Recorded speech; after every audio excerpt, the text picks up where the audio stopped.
tal, querido amigo? ¿Cómo estás? Bienvenido de nuevo a otro estudio bíblico aquí con Victory Church. Desde Odessa, Texas, te envío un cordial saludo. Este es un estudio relacionado con Judas. Judas, el que traicionó al Señor Jesucristo. Y te invito para que te acerques conmigo a la Biblia. Vamos a leer en el Evangelio de Mateo, capítulo 27, del verso número 3 al número 10. Y esta noche de viernes, febrero 12 del año 2021, espero que te sientas preparado y listo para estudiar conmigo esta porción de la Escritura que leemos en el nombre del Padre, del Hijo y del Espíritu Santo. Dice la Escritura: Judas, el que había traicionado a Jesús, al ver que lo habían condenado, tuvo remordimientos y devolvió las 30 monedas de plata a los jefes de los sacerdotes y a los ancianos, diciéndoles: he pecado entregando a la muerte a un hombre inocente. Pero ellos le contestaron: ¿y eso qué nos importa a nosotros? Esa es cosa tuya. Entonces Judas arrojó las monedas en el templo y se fue y se ahorcó. Los jefes de los sacerdotes recogieron aquel dinero y dijeron: este dinero está manchado de sangre, no podemos ponerlo en el cofre de las ofrendas. Así que tomaron el acuerdo de comprar con él un terreno llamado el campo del alfarero, para tener un lugar en donde enterrar a los extranjeros que murieran en Jerusalén. Por eso aquel terreno se llama hasta el día de hoy Campo de Sangre. Así se cumplió lo que había dicho el profeta Jeremías. Tomaron las 30 monedas de plata, el precio que los israelitas le habían puesto, y con ellas compraron el campo del alfarero, tal como lo ordenó el Señor. Mateo capítulo 27, versos 3 al número 10 es la lectura que hemos tenido esta noche. Sabes, la historia de Judas es una historia interesante. Muchas personas siempre tienen esa inquietud, dicen: ¿será que él se arrepintió de corazón? ¿Está en el infierno? ¿Se fue al cielo? ¿En dónde está Judas? ¿Qué pasaría con este Judas? ¿Y cómo es que Dios mira a Judas? ¿Y qué hay del suicidio y todo eso? Es una pregunta interesante. Y, sabes, a través de esta lectura podemos ver varias cosas muy buenas que nos llevan a una reflexión positiva.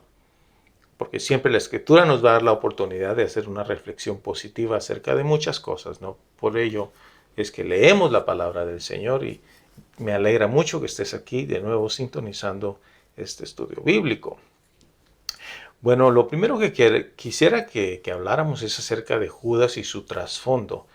Judas es uno de estos que es conocido como un ideólogo, una persona que, pues por los estudios que tenemos, las fuentes que tenemos acceso ajenas a la Biblia, en adición a la Escritura Sagrada, sabemos que Judas era un hombre que era un líder comunitario, de estos que muy sociales, muy buscando el bienestar de la sociedad, luchando por el pobre y por el indefenso. Tal vez algo que hoy podrían catalogar los políticos como una persona de izquierda. Y sabes una cosa, él era muy diferente a los demás, porque todos los demás tenían sus propias ocupaciones, sus negocios. Algunos de ellos eran empresarios, tenían sus negocios de pesca y otras actividades comerciales, y un otro como Mateo, que viene de un oficio corrupto, ¿verdad? Que era un cobrador de impuestos corrupto como él, como Zaqueo y otros. Y bueno, todos los discípulos del Señor, los de los 12, venían de diferentes contextos. Judas viene de un contexto muy diferente. Él, contrario a los demás, que no representaban a nadie, Judas sí representaba a un grupo de gente. Representaba los intereses de aquellos que estaban cansados de ver las injusticias sociales derivadas de el dominio del Imperio Romano en Jerusalén y los alrededores en el Medio Oriente. Esto tenía cansada a la población, como sucede hoy, ¿verdad? Que uno se da cuenta que hay tantas injusticias sociales y el abuso de la gente que está en poder, de modo que existen líderes y comunidades y grupos que dicen tenemos que hacer algo y Judas representaba a este grupo de personas, gente con un valor por la vida, con amor por su comunidad.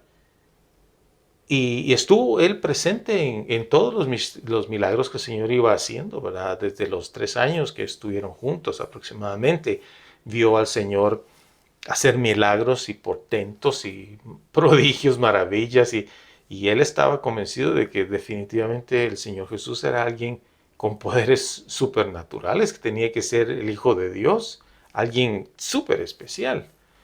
Pero Judas tenía la impresión que él podría ver cómo el Señor Jesús iba a tomar control de Jerusalén y convertirse en el nuevo rey y traer justicia a la gente, porque él vio cómo el Señor actuaba con justicia.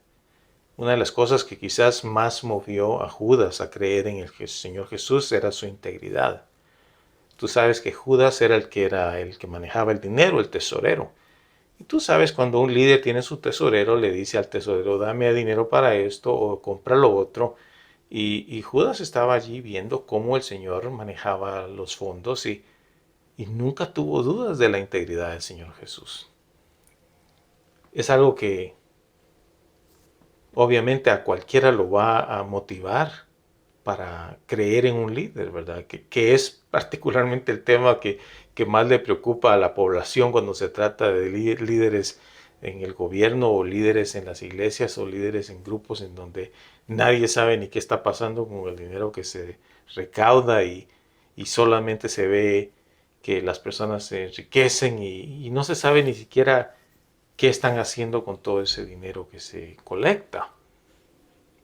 Judas, que viene de un contexto muy filosófico, muy ideológico, buscando el beneficio de la gente, de la comunidad, observó en el Señor Jesucristo su integridad, que no se prestaba a ningún tipo de corrupción. Y lo vio muchas veces haciendo eso, ¿verdad? Ayudando a la gente, sanándolos, etcétera. Todos los milagros supernaturales, pero también lo vio en su día a día, ¿verdad? La forma en que él operaba, las cosas que él compraba, etcétera, ¿verdad? Su manejo personal, financiero y de grupo, del grupo de los discípulos, era con total integridad. Y eso obviamente tenía a Judas muy motivado para poder ver a un líder tomando posesión y control de un gobierno con este tipo de carácter. Imagínate tú. Pero él estaba presionando bastante la idea, ¿verdad?, de que el Señor Jesús tomara posesión, no entendiendo que el reinado del Señor Jesucristo que viene en el futuro es un reinado espiritual que no correspondía a ese momento su poder y su dominio. Él tenía que morir, pero Judas no lo miraba así. Él quería ver eso resuelto. Y por eso fue que él entró en este arreglo con los líderes religiosos de la época para entregar al Señor Jesucristo y traicionarlo por 30 monedas de plata. Pero cuando llegó el momento de la captura, que él pensaba que el Señor Jesucristo iba a sacar sus poderes, ¿verdad? Y decir, no, no me vas a tocar, y solamente mover las manos o dar la palabra. Él pensó que todos los soldados se iban a ir y quedar vencidos y que él iba a llegar a donde estaba Poncio Pilato y decirle, fuera de aquí, ¡ping!, ¿verdad? Y algo así tal vez es lo que Judas estaba pensando. Pero cuando se da cuenta que el Señor no se defiende, sino que más bien todo indica de que Él va a ser crucificado y que iba a morir, allí es donde Él llega a un punto crucial en su vida y dice, ¿qué es lo que he hecho? Este hombre es inocente. Tal vez Él no va a hacer lo que yo quiero, pero Él es inocente. Y en ese momento Él se arrepiente, devuelve el dinero. Los otros les dicen, ese es tu problema. Pero Judas estaba totalmente convencido que había cometido un grave error. Y su decisión fue ir y quitarse la vida. Hay indicios de que Judas no tenía interés en el dinero porque lo devolvió. Él no estaba buscando eso. ¿Estaría él buscando una posición en el nuevo gobierno? quizás, o de verdad él estaba movido por el interés de ver a la comunidad transformada. Y cuando ve que esto no va a suceder de acuerdo a su punto de vista, dice, ¿cuál es el propósito de mi vida? Yo represento a esta comunidad, todos creen en mí y ahora yo soy un total fracaso. Es posible que todo esto lo llevara a él a un punto de confusión, de dolor, de desilusión y finalmente de arrepentimiento. ¿Sabes? Arrepentimiento es una cosa muy importante en la vida. ¿Cuándo fue la última vez que tú te arrepentiste por algo que hiciste?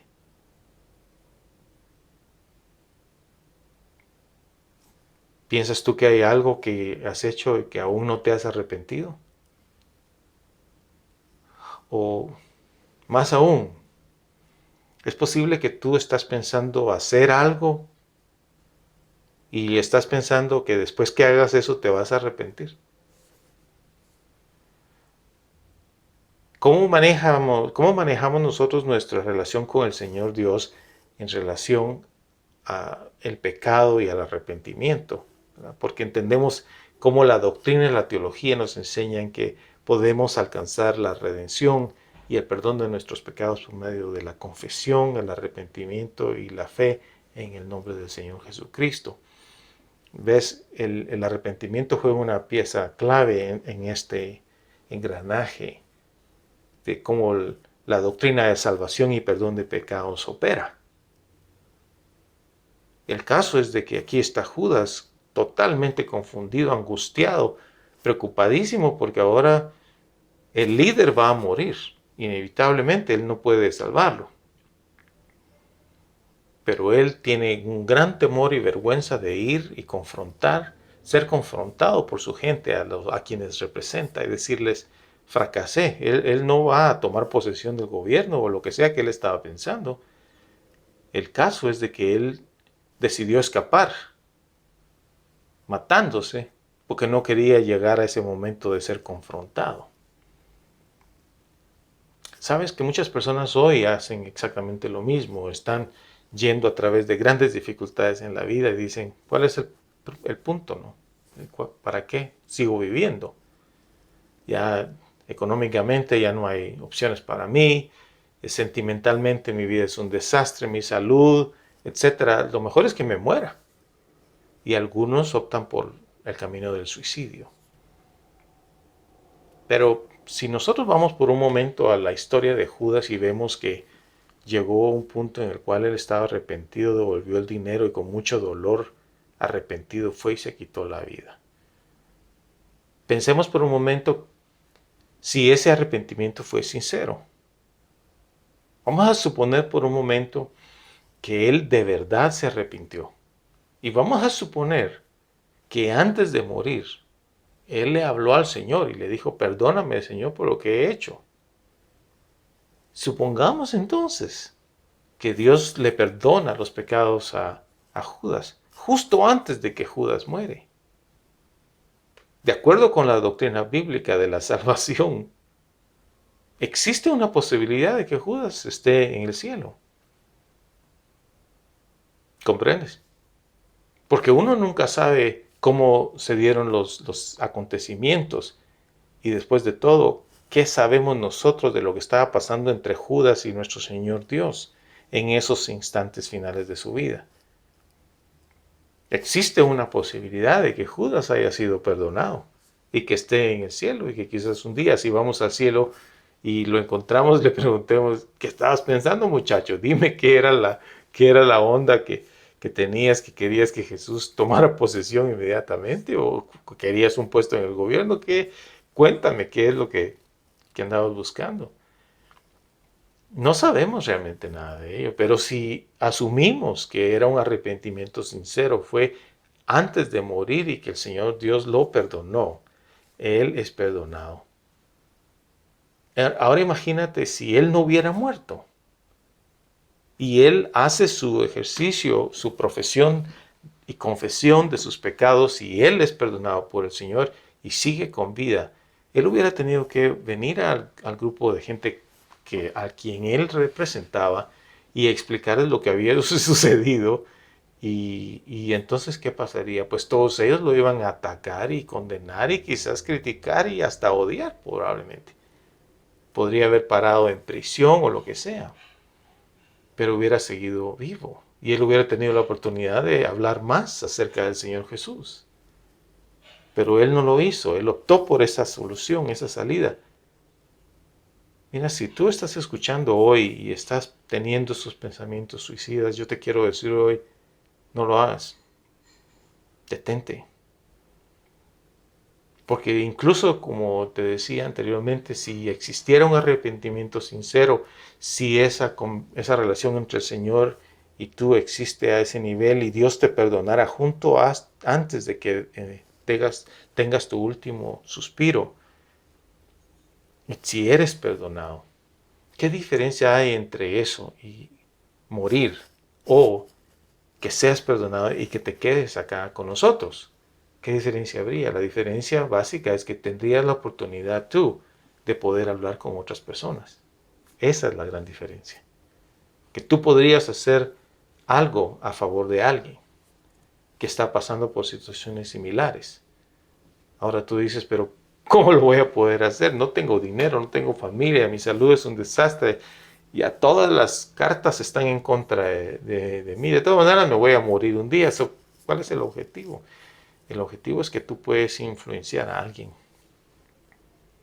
Alguien puede ser beneficiado con tu propia experiencia, de tus propios errores. No puedo decirte que no vas a sufrir las consecuencias de tus decisiones, ya sea con tu situación económica, laboral, de negocios, de salud, sentimental, con tu familia.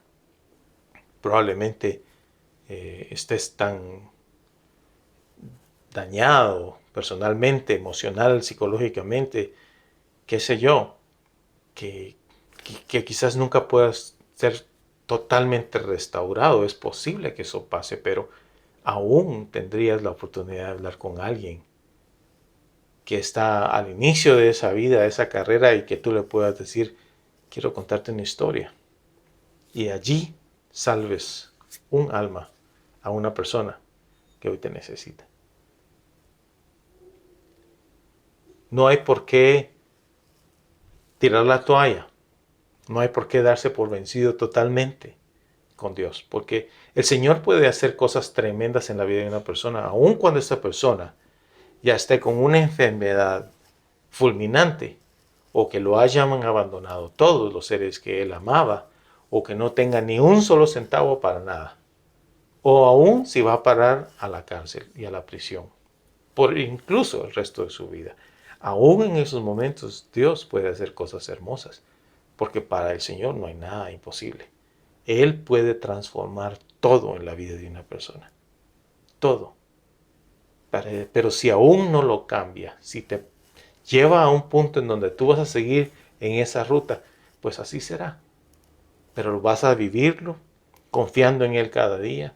Y Él te va a llevar a personas, te va a permitir tener encuentros con alguien. Con una persona que tú salves. Con una persona a quien tú le puedas compartir tu historia, contarle acerca de tus errores y cómo tus errores te llevaron a donde estás y los sufrimientos que vives. Con eso tú podrías sentirte satisfecho y decir, al menos salvé a alguien. Pude hablarle a una persona y tú no sabes esta persona a cuántos otros va a influenciar. No pierdas tu fe en el Señor. No pierdas el deseo de alabar a Dios. Si tú estás en Odessa, Texas, ven a Victory Church. Yo te invito el domingo a las 10 de la mañana. Si no, escúchanos y míranos a través de internet, a través del website thechurch.us, o búscanos en el canal de YouTube Victory Church Odessa. Suscríbete al canal. Pero lo más importante que yo te puedo recomendar es que el domingo, en donde quiera que estés, busques una congregación local, juntos alaben el nombre del Señor. Porque hay poder en el nombre del Señor Jesucristo cuando 2 o 3 se reúnen en su nombre para alabar y exaltar las maravillas de aquel que nos dio vida y esperanza para una vida eterna. Gracias por estar aquí conmigo y te deseo muy feliz noche. Hasta la próxima.